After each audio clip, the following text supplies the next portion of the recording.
Politics is synonymous with controversies, and that of Edo State has historically been uniquely controversial. Prior to the unveiling of the election timetable by INEC on September 26, 2023, the would-be contenders were already at daggers drawn.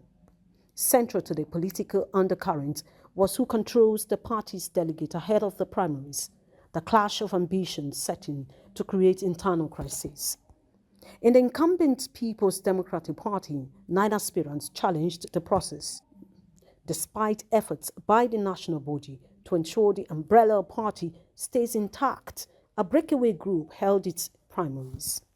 Stakeholders, when the committee comes into Benin, they ought to meet with us, take us through the process, and then show us the materials that are to be deployed. We are entitled to have our agents work with the officers that are sent to the various places for this exercise. None of that has taken place. They have very laid down processes. They follow the constitutions clearly. Of course, in any election or any electoral process, there are bound to be interests, competing interests that will want to have, look for ways to get dominance over the other. But at the end of the day, the process here is being followed. The outcome has been court actions, further deepening the divide in the party and the face-off between Governor Obaseki and Shuaibu, his deputy.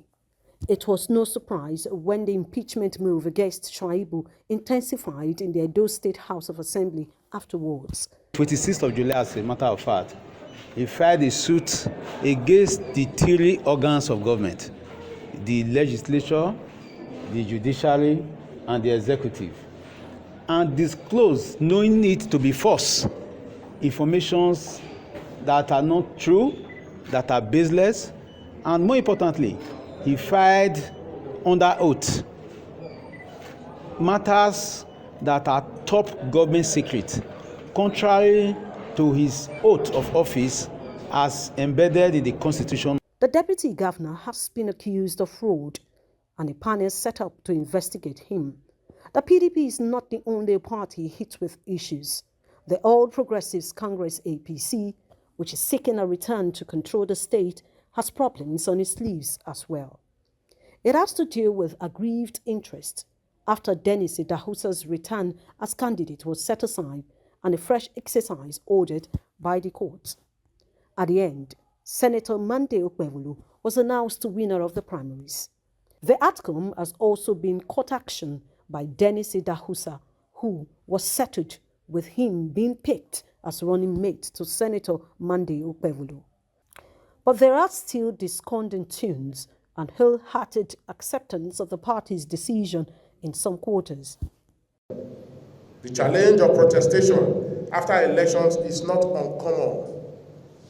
We need to revitalize and utilize all the circuits of power to overcome the steel-hearted, brutal, and hydra-headed opponents in the main elections.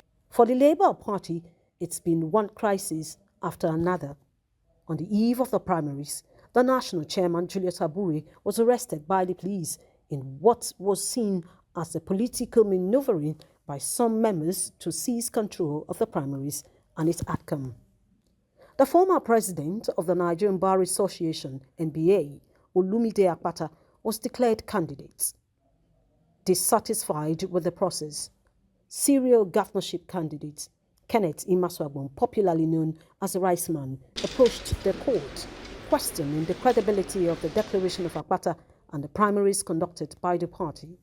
An injury done to one is an injury done to all. We are hearing that Akpata is behind this. I don't know how credible it is. We are hearing that a lot of people, they are behind this. The state chairman is being arrested. The youth leader is being arrested.